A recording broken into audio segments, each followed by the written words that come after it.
Prepare-se para uma viagem que ninguém mais ousaria fazer. Até o Sol.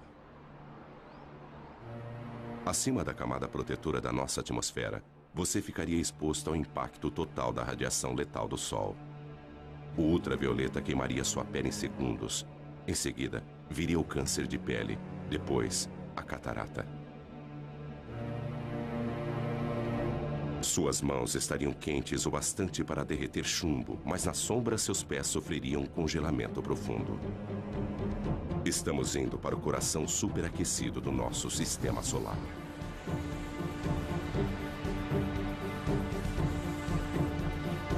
Aqui, forças invisíveis dão origem a arcos de fogo tão grandes que engoliriam a Terra.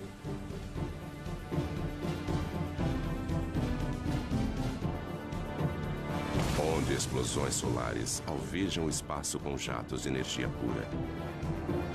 Se o nosso planeta Terra estivesse próximo de uma destas, seria vaporizado em segundos. Hastes de hidrogênio quente. Este prado vermelho é invisível para nós na Terra, onde ficamos ofuscados pelo brilho intenso que existe abaixo dele. Aqui, jatos de calor sobem e descem, cada um com o tamanho do Texas e com 1.600 quilômetros de profundidade. E ainda mais abaixo, em seu núcleo, a temperatura é de 17 milhões de graus centígrados. Mas o planeta Terra está à distância certa desse inferno.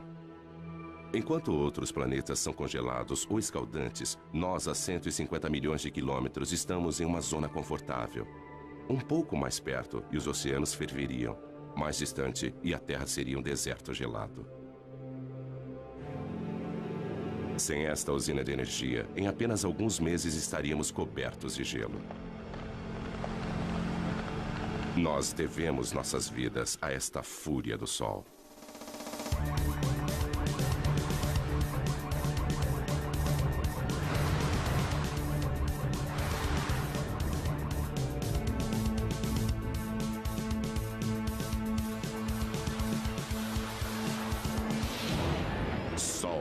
Indomável.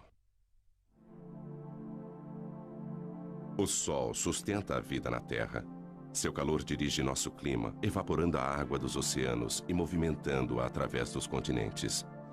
A chuva e a neve tornam os terrenos adequados para a vida. Mas o nosso Sol não é apenas calor, também é luz. O milagre das plantas é sua habilidade em usar a luz do Sol para crescer. E após crescerem, criam um outro milagre. Através da fotossíntese, as plantas convertem a água e dióxido de carbono em carboidratos, liberando oxigênio. Como as plantas, os animais também aproveitam a energia do Sol. O calor do corpo de todos os animais já foi luz solar. Sem este calor, criaturas como o crocodilo não teriam energia para digerir seus alimentos. Uma câmera de mapeamento térmico mostra as áreas quentes, as protuberâncias nas costas do crocodilo que desenvolveram-se para captar o calor do Sol. Eles absorvem o calor através da pele, que o transporta para a corrente sanguínea. Os alimentos apodreceriam no estômago frio de um crocodilo. Nós também gostamos de nos deitar ao sol. E quando fazemos isso, obtemos mais do que apenas um bronzeado. Nossa pele começa a produzir ingredientes para as vitaminas que precisamos para sobreviver, usando reações químicas que são desencadeadas pela energia da luz do Sol. Nós devemos nossas vidas a esta imensa usina de força natural. Ela utiliza como combustível o elemento mais simples do universo, hidrogênio, o gás mais leve que o ar, que antigamente era usado para sustentar o voo das aeronaves. 1937, 70 toneladas de hidrogênio impulsionam o Heidelberg sobre Nova Jersey. Mas ocorre uma faísca.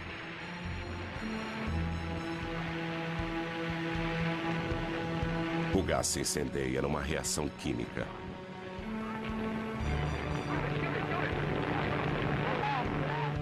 Mas o mesmo hidrogênio, através da fusão de uma reação nuclear como a do Sol, arrasaria Nova York.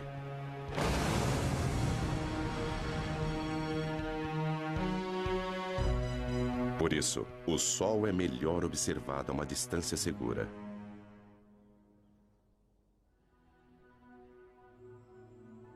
Lago Big Bear Mountain, onde o ar frio e tranquilo não é afetado pelas ondas de calor. O telescópio do Observatório Big Bear pode filtrar o brilho do Sol. Ele focaliza apenas uma frequência específica de cor. E um novo Sol é revelado.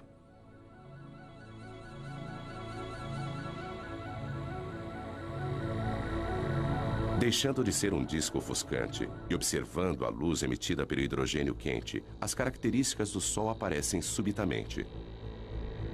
Estas características refletem as variações do Sol, variações que, por sua vez, afetam a nossa Terra. As manchas pequenas e arredondadas são as áreas mais frias, manchas solares, que localizam-se em uma superfície abrasadora. Labaredas, fissuras que se abrem, brilhando com mais calor à luz do hidrogênio.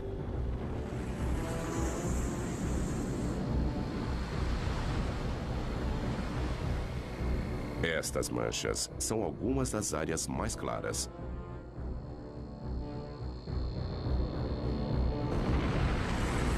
Imensos filamentos, arcos de gás erguendo-se acima da superfície.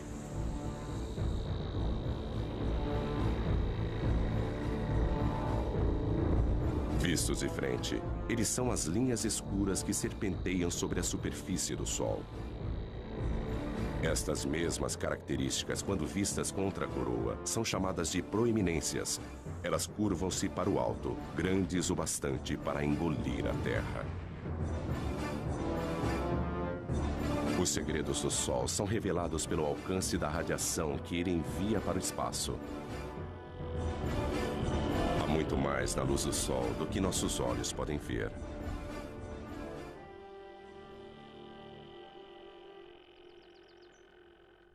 Graças à internet, ninguém precisa visitar um observatório para estudar o Sol. O professor e escritor Ken Lang trabalha na própria casa em Boston. Ele dedicou grande parte de sua carreira a pesquisar o que faz o Sol brilhar. O segredo está na capacidade do Sol de comprimir os átomos de hidrogênio com tamanha potência que eles se fundem, transformando-se em hélio. O Sol brilha por fusão nuclear. A fusão de 4 átomos de hidrogênio e 1 de hélio. Primeiro um átomo de hidrogênio funde-se a outro, depois mais um e um quarto. Mas o hélio pesa menos do que 4 átomos de hidrogênio que o formaram. Então a massa é menor do que a que você utilizou.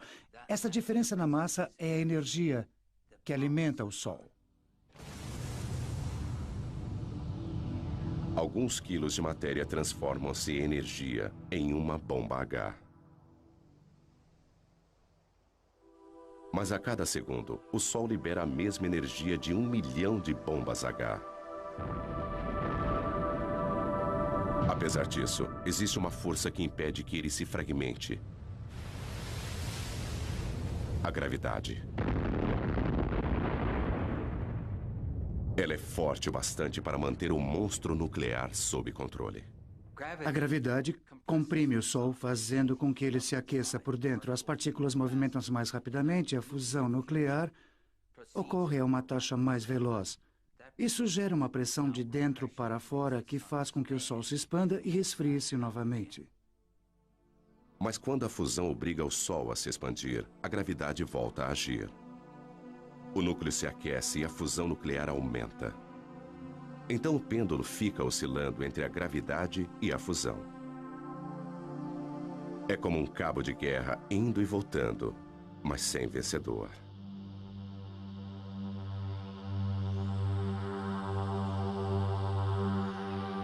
Tudo começou há 5 bilhões de anos, quando a gravidade agrupou uma nuvem de poeira cósmica.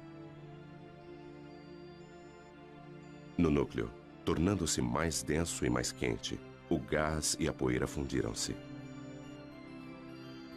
Cometas disparavam na direção do Sol recém-nascido. Hoje, o telescópio espacial Hubble observa o mesmo processo acontecendo em todo o céu. Nosso Sol é apenas uma entre bilhões de estrelas. O Hubble aproxima-se delas e nos mostra estrelas de todas as idades num ciclo de vida em que todas estão conectadas, porque as estrelas nascem de outras estrelas.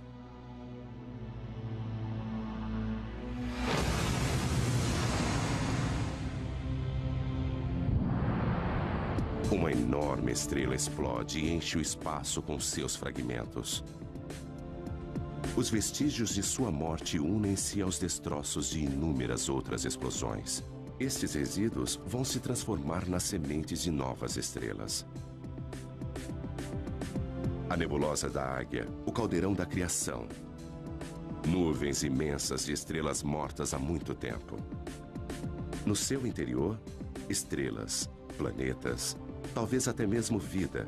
Tudo isso esperando pela iminência do nascimento. Mas no gás e na poeira que formam a nebulosa de Orion, a gravidade já reuniu os destroços e deflagrou o fogo celeste. Novas estrelas com bilhões de anos para brilhar. Da história estelar universal, agora voltamos ao nosso Sol. O que se vê no Sol depende de como ele é observado. Além das cores visíveis, existem os raios-x invisíveis, raios ultravioleta, raios infravermelhos e ondas de rádio. As partes mais interessantes do Sol estão em comprimentos de ondas visíveis. Elas fornecem uma nova perspectiva.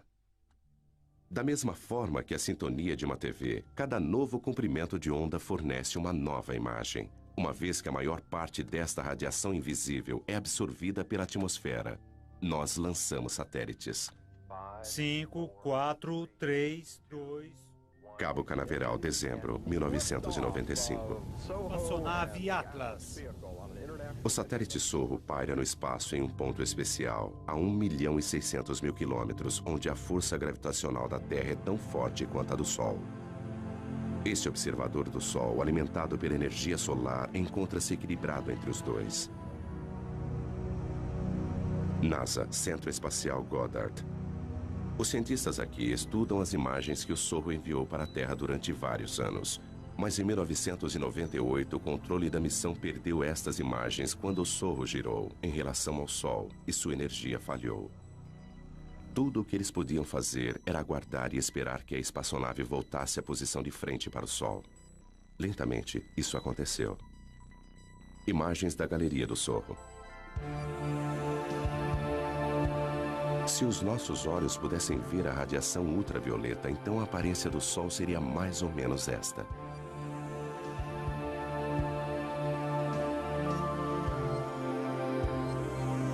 A visão de raio-x mostra manchas brilhantes e quentes. Observando a luz do hélio, uma coroa turbulenta é revelada. Aqui, os gases são movimentados por uma força invisível. Magnetismo é ele que dá forma ao Sol. Os padrões que nós observamos no Sol são os mesmos das linhas dos campos magnéticos em torno de um ímã na Terra. O magnetismo molda, dá forma e comprime tudo o que nós vemos no Sol. Ele energiza explosões potentes. Ele aquece a coroa solar. O magnetismo invisível governa o Sol. O Sol é tão quente que seus átomos de hidrogênio são desmembrados. O que sobra é o plasma, partículas escaldantes e eletricamente carregadas. E onde houver magnetismo, o plasma vai agitar-se. Aqui, nada fica estático. Este roda-moinho incontrolável é um furacão solar com 1.600 quilômetros de largura. E abaixo da superfície brilhante e visível, a convecção ergue gigantescas labaredas de plasma da fornalha sob pressão, mais abaixo.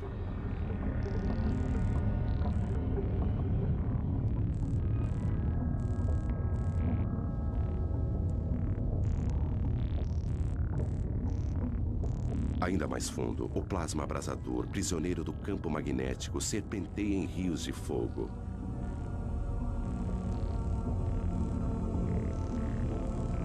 O Sol está em constante movimento. Os mapas mostram que o plasma movimenta-se em velocidades diferentes nas diversas camadas. O vermelho é mais rápido, o azul é mais lento. As partículas elétricas giram em redemoinho dentro do Sol. Mais depressa no Equador, mais lentamente nos polos. E essa diferença de movimento produz o magnetismo do Sol. Isso pode ser estudado com o telescópio McMath.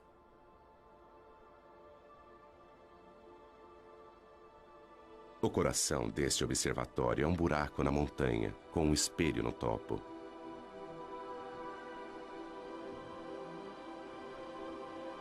Don Jennings veio aqui para estudar o magnetismo do Sol. Apesar dele jamais alcançar a Terra, isso não vai impedi-lo.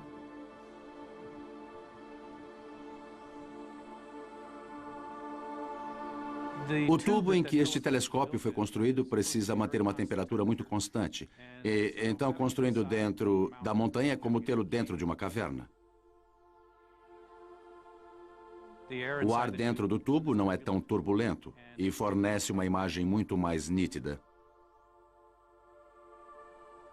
Ele tem um espelho no alto que capta os raios de sol e os envia a 90 metros de profundidade pela lateral da montanha até outro espelho que recebe o raio e o focaliza, formando uma imagem exatamente onde nós temos nossos instrumentos preparados.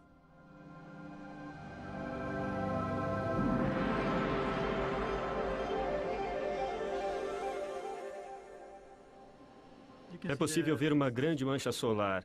E o mais incrível para mim é aquela mancha solar ali atrás. São duas manchas solares desta vez e não uma só. E como estamos planejando mapeá-las? Alinhe a fenda ali e deslize para... Dom e Pedro Sada são mapeadores de campos magnéticos. É um trabalho duro. A paisagem e as manchas solares mudam constantemente. Manchas solares são áreas em que o campo magnético é muito forte e a atividade na superfície solar é muito intensa. E nós queremos estudar a estrutura dos campos magnéticos na região das manchas solares e também observar como elas mudam de hora em hora, de um dia para o outro. Para estudar o objeto mais quente do nosso sistema solar, eles precisam ir para o outro extremo de temperatura.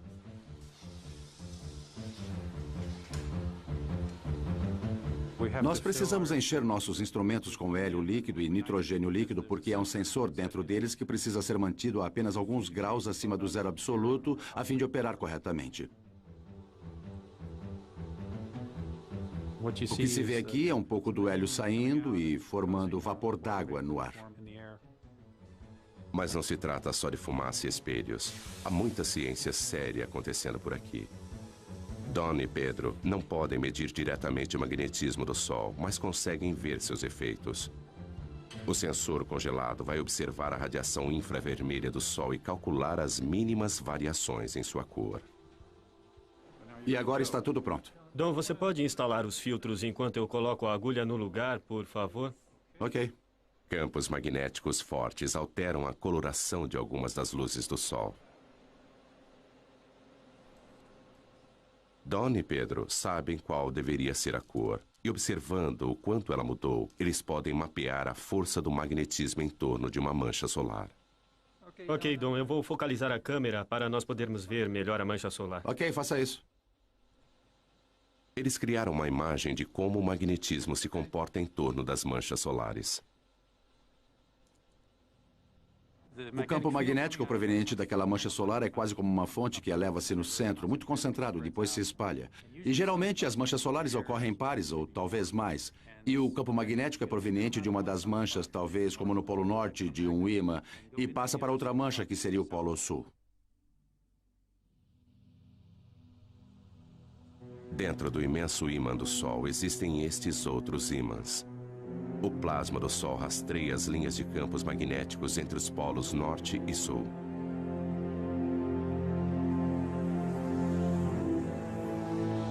Quando o Sol fica mais ativo, o magnetismo é mais complexo. Então, a superfície é transformada em um tapete de agitação magnética. É isso que acarreta o surgimento de mais manchas solares. As manchas solares parecem escuras porque são mais frias do que o resto do Sol. As manchas formam-se onde o magnetismo é mais forte. O campo de força invisível desvia o calor em ascensão daquelas partes da superfície, tornando-as mais frias.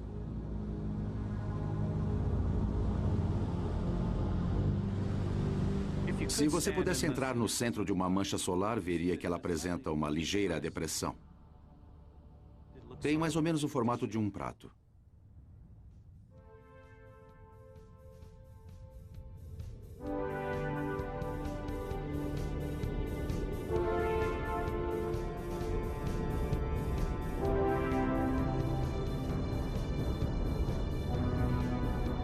As linhas do campo magnético do Sol estendem-se para o espaço.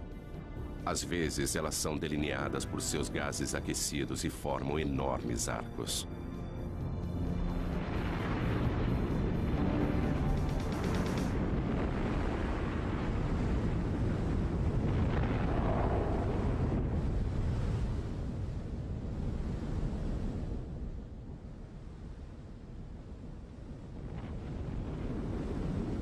Estas são as proeminências.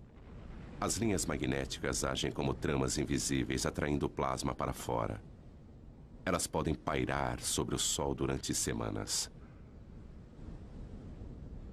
Se você pudesse se aproximar de uma proeminência, veria milhares de quilômetros, talvez um arco grande assim, com materiais flutuando ao longo do campo magnético. Não se vê o campo magnético, só se vê o material brilhante. Arcos de gás que poderiam ir da Terra até a Lua. As linhas de campos magnéticos, quando formam uma proeminência, seguem um padrão de forma igual ao que vemos em torno de um ímã, e é o mesmo padrão. Frequentemente, elas começam como pequenos arcos e depois aumentam. E durante um período de tempo, elas podem se desconectar, e o material então passa a flutuar no espaço.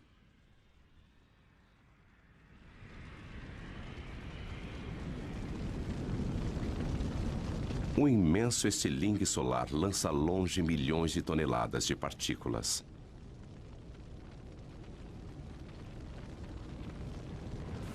Pode até parecer lento, mas este plasma está a uma velocidade tamanha que poderia cruzar os Estados Unidos em menos de 1 minuto. Indicadores solares para 28 de outubro seguem. Fluxo solar 108 em Boulder A. Indicador 10. Repetindo, fluxo solar 108. Boulder, Colorado. Este é o Centro Nacional Atmosférico e Espacial. No Centro de Operações Atmosféricas do NOAA, nós monitoramos 24 horas por dia e 7 dias por semana. O indicador Boulder K0 100 horas UT em 29 de outubro era 3. Repito, Hoje, 3. Courtney Williamson é o meteorologista do centro. Outras pessoas pesquisam e mapeiam as atividades do Sol. Uma das nossas preocupações é a atividade explosiva do Sol. A atividade solar vai estar baixa. Estas áreas mais claras são áreas de campos magnéticos muito fortes. E às vezes estes campos magnéticos tornam-se muito carregados. Quando isso acontece, eles precisam liberar energia e fazem isso na forma de uma explosão solar. 8 minutos após uma explosão, a Terra é bombardeada por raios X e ultravioleta que causam pane nas telecomunicações. 1984, toda a comunicação entre o avião presidencial e o controle de terra foi interrompida. Quando o presidente e a senhora Reagan desembarcaram na China, o comandante em chefe do exército norte-americano já estava sem contato há várias horas. Não havia nada que ninguém pudesse fazer a respeito. Até as comunicações por satélites foram afetadas. Em uma tempestade solar, raios de energia incineram a parte mais alta da atmosfera da Terra. O ar rarefeito se expande, trazendo para baixo satélites que normalmente estariam orbitando mais acima. Mas as explosões não são o único resultado. As proeminências podem parecer com arcos brilhantes na coroa do Sol. Mas quando vistas de frente, elas aparecem como faixas escuras e finas. E recebe um nome diferente: filamentos. As faixas escuras são os filamentos. Eles localizam-se na parte mais alta da atmosfera solar e às vezes são lançados pelo Sol. Quando isso acontece, eles seguem um vento solar e propagam-se na direção da Terra. O vento solar é um jato de partículas carregadas emitidas pelo Sol.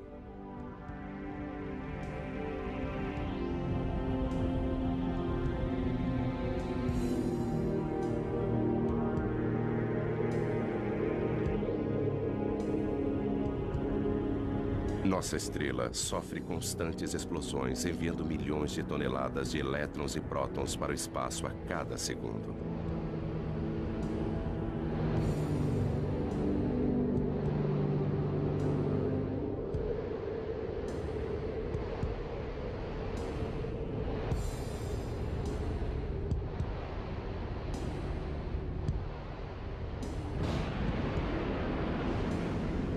Nossa primeira pista para a existência desse vento surgiu há algumas décadas com os cometas. 1986, cometa Halley. Atingidos pelo calor do Sol, seu gelo e poeira cósmica evaporam. 10 anos depois, o cometa Hale-Bopp, visto com duas caudas. Uma delas, um rastro amarelado de poeira e detritos que cobrem a trajetória do cometa. A outra cauda é de um azul elétrico. É gás brilhante, são partículas carregadas e, como uma biruta, movimenta-se na direção daquele vento solar. Esta cauda sempre aponta para a direção contrária ao Sol. Mas existem maneiras melhores do que cometas para ver o vento solar no espaço. Os satélites alimentam os monitores no Centro Nacional Atmosférico e Espacial. Estas são a densidade, a velocidade e o campo magnético do vento solar. Elas mostram a Joe Canches exatamente como o vento solar está soprando. No momento, a velocidade está em torno de 1.600.000 km por hora. Se fosse o dobro disso, nós teríamos uma condição que sabemos estar relacionada a atividades intensas de tempestades geomagnéticas na Terra. O Sorro pode vislumbrar a tempestade no horizonte. Como um disco no centro para filtrar o brilho do Sol, ele vê as partículas que estão sendo emitidas pelo Sol.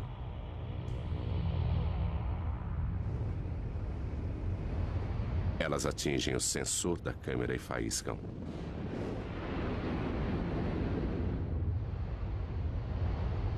Várias explosões de partículas vão bombardear o campo magnético da Terra.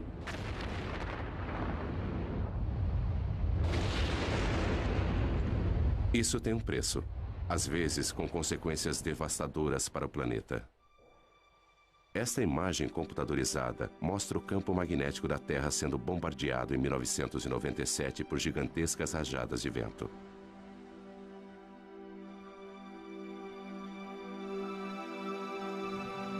O campo magnético normalmente calmo, mostrado aqui em cinza, sacode violentamente conforme as ondas de partículas o atingem.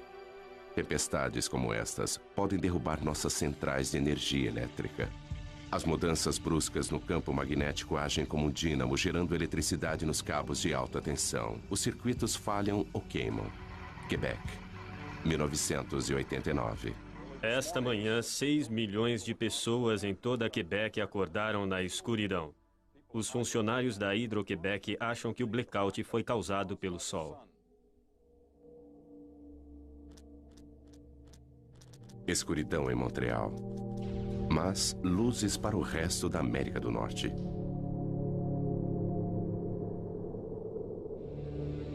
As partículas que derrubaram a energia em Quebec alcançaram a Terra e produziram a aurora boreal e austral.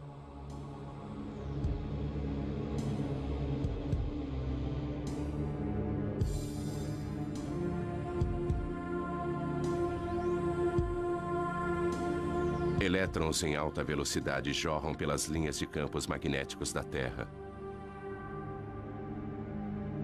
Como a eletricidade que faz brilhar uma lâmpada de neon, eles colidem com o oxigênio da nossa atmosfera e brilham.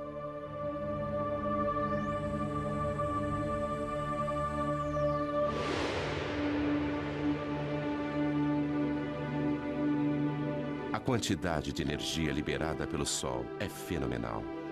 Se nós pudéssemos, de alguma forma, armazenar toda a energia que atinge a Terra em um único dia, ela seria suficiente para suprir a necessidade de energia do mundo inteiro durante 30 anos. Se pudéssemos aproveitar essa energia. Quando se trata de energia solar, Dave Reeves sabe que é preciso pensar grande. Barstow, Califórnia. Bem, estamos na maior usina de energia solar do mundo. Dave tem mais de 1 milhão de metros quadrados de refletores. Nós produzimos energia suficiente aqui, na média, para cerca de 50 mil casas. Em seus gigantescos campos na Califórnia, apesar de não cultivar nada, ele ainda consegue ter uma colheita. Estamos recolhendo a energia do Sol, concentrando-a com esses refletores em forma de parabólica para um tubo central, onde temos um fluido que aquece e depois transporta esta energia em forma de calor para conversores de calor que a transformam em vapor.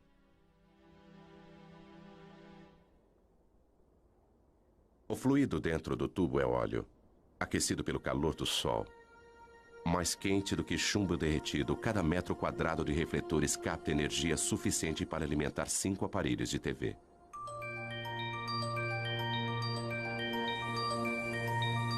Da luz do sol, as luzes elétricas.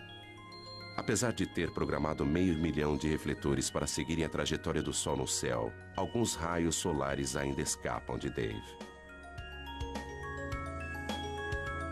Nós contamos cerca de 30 dias nublados por ano, além de dias que são parcialmente nublados. Mas isso ainda nos deixa uma grande maioria de dias claros e ensolarados.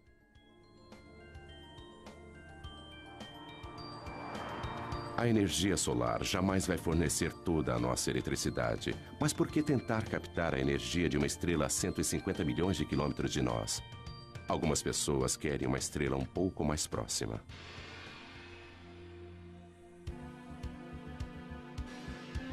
General Atomics, San Diego.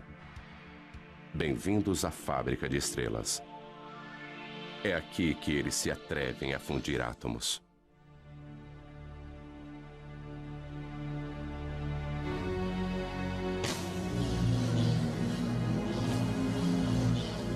Em um certo sentido, nós somos como uma mini fábrica de estrelas. Nós produzimos algumas coisas muito quentes aqui, muito mais quentes do que qualquer outra coisa na Terra.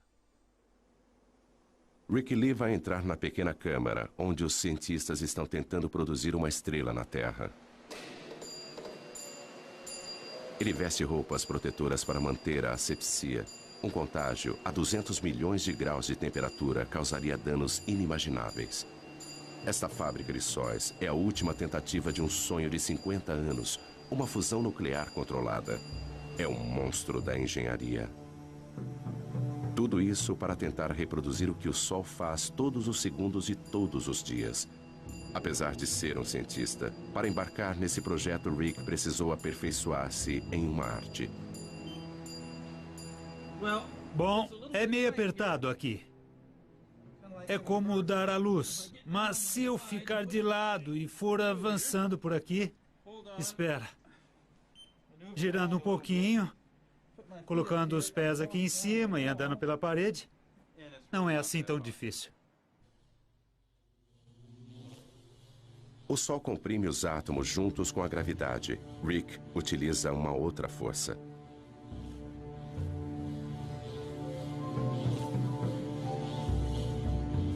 Usaremos campos magnéticos muito fortes para comprimir estas partículas. Tempo suficiente para se fundirem. Até podemos pensar nisso como uma garrafa magnética.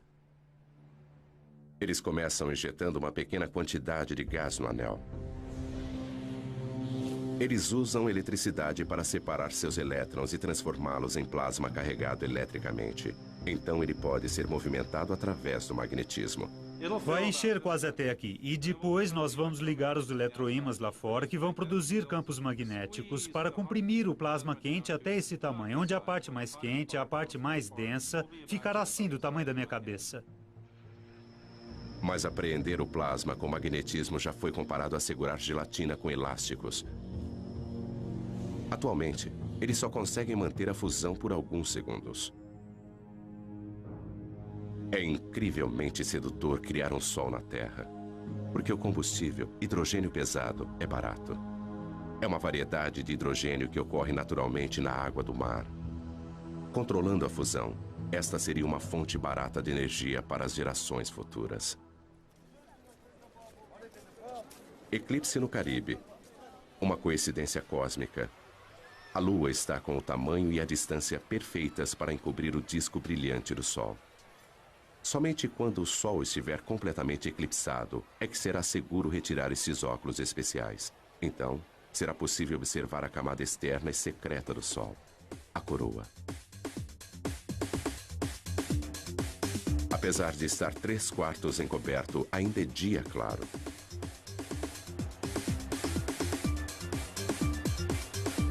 A escuridão diurna abate-se sobre Curaçao.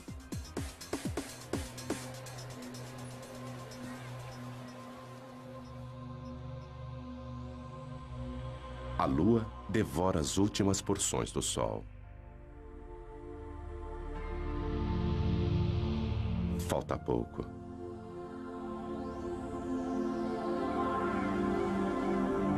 Agora, com o brilho encoberto, a coroa, a camada externa branca e brilhante do sol, está visível.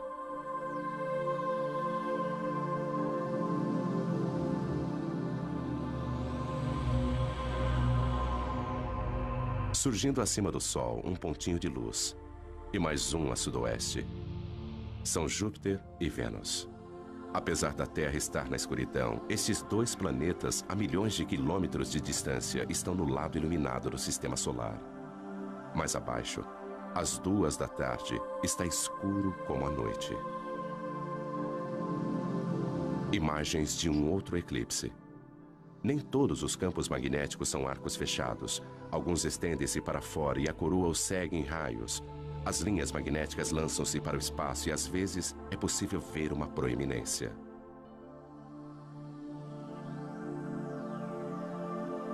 Do lado direito, uma coluna de gás aparece além da borda da Lua. Uma espiral rosada vista a olho nu apenas durante o eclipse.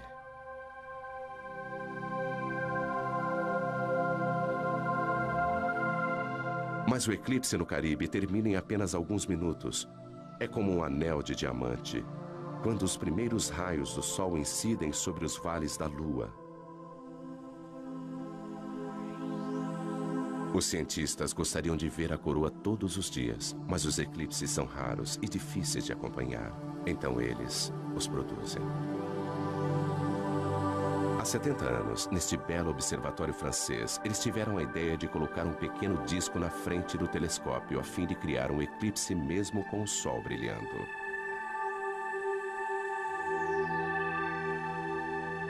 Eles observam o que acontece em torno da coroa do Sol. Durante 2 semanas, as proeminências aparecem e somem, e a expulsão de partículas enche a coroa e aumenta o vento solar. Isso dá ao Sol um halo avermelhado. Fora da nossa atmosfera, o satélite Sorro consegue uma imagem ainda mais clara. Combinando isso com uma imagem do Sol, nós podemos ver como a atividade na superfície lança partículas na coroa.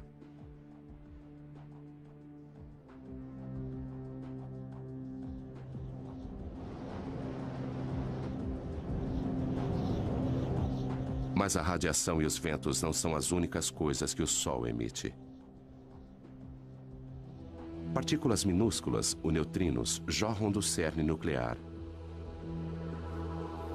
Um subproduto da fusão. Eles são como o resíduo do escapamento de um carro, que podem nos indicar como o motor nuclear está funcionando. Sudbury, Ontário. O Observatório de Neutrinos Solares. Durante 3 anos, a mais de 1,5 km de profundidade, eles escavaram uma imensa caverna com 10 andares de altura. O coração do detector, onde eles esperam capturar alguns neutrinos, é um gigantesco tanque de água. Se nossos olhos pudessem ver os neutrinos, eles choveriam com mais violência do que a pior nevasca imaginável. Nada entra em seu caminho. Atravessar 2.000 metros de rocha não é nada para essas partículas.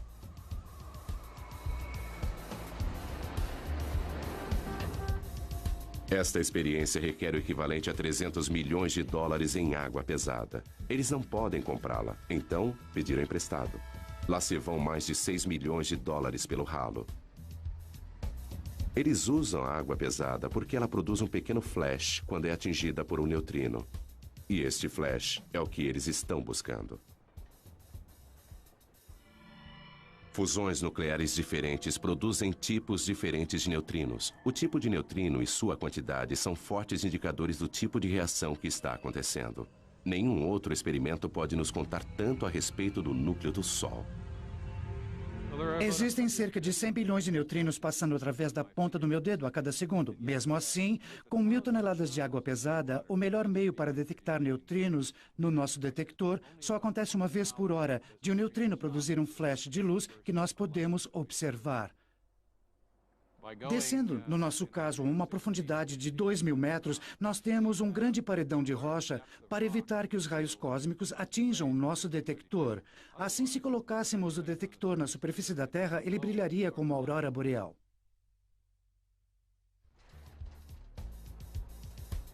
O caçador de neutrinos Duncan Hepburn trabalha em um observatório solar onde o Sol nunca brilha.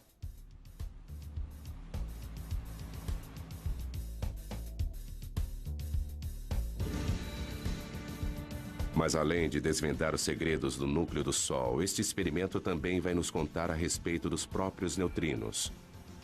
Com este conhecimento, estaremos no caminho para saber o destino final do cosmos.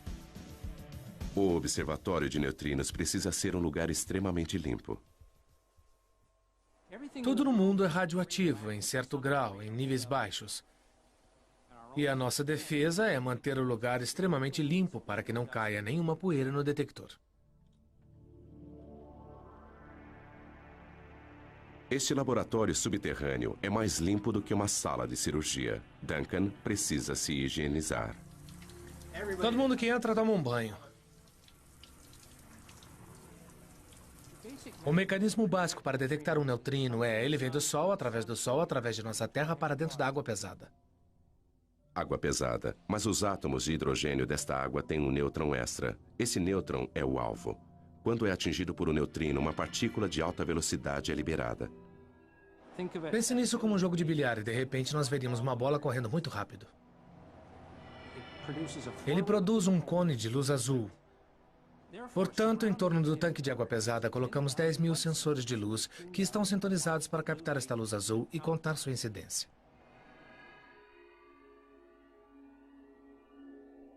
Este cone de luz indica a direção de onde veio o neutrino. Este é um sinal muito valioso, porque nós sempre podemos comparar com o lugar onde achamos que o Sol se encontra no céu naquele momento. Além de desvendar os segredos do Sol, o projeto Sudbury conseguiu nos ensinar muito, muito mais. A questão mais fundamental da ciência pode ser respondida aqui. Os flashes na água podem revelar quanto os neutrinos pesam. Sabendo disso, podemos prever o futuro do universo.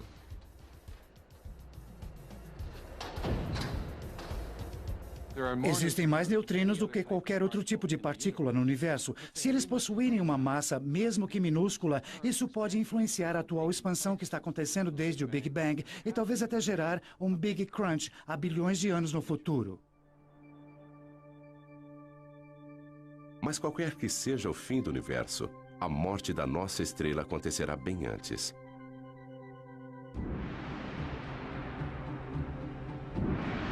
Em 3 bilhões de anos, qualquer vida terrestre estará condenada ao crematório.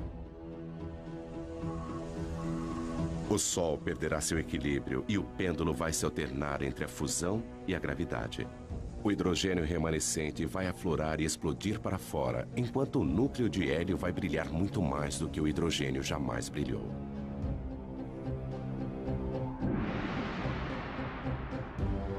Com a expansão do Sol, os planetas mais próximos serão incinerados. As calotas de gelo de Marte derreterão.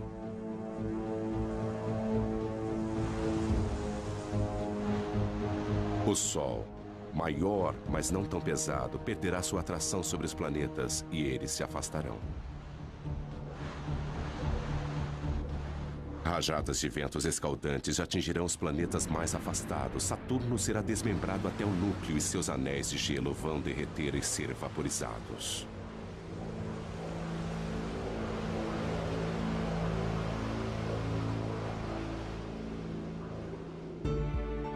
Antigo gigante, Júpiter agora parece modesto, encoberto por sua lua Europa, cuja calota de gelo derreteu e transformou-se em oceanos. O sistema solar está irreconhecível. O Sol consome a si mesmo agora, tornando-se uma anã branca, alimentando-se das cinzas elementares das fusões anteriores. Em sua fase final, ele lança imensos jatos de poeira cósmica e os resíduos de sua morte alcançam muito além de seus antigos planetas. A ampulheta esgotou-se para o sistema solar. O Sol, que nutria e proporcionava vida para seus filhos, agora os devora. E ele lança suas cinzas ao vento cósmico para que sejam reunidas em nuvens e depois formar novas estrelas, novos planetas e talvez nova vida.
E forma um redemoinho.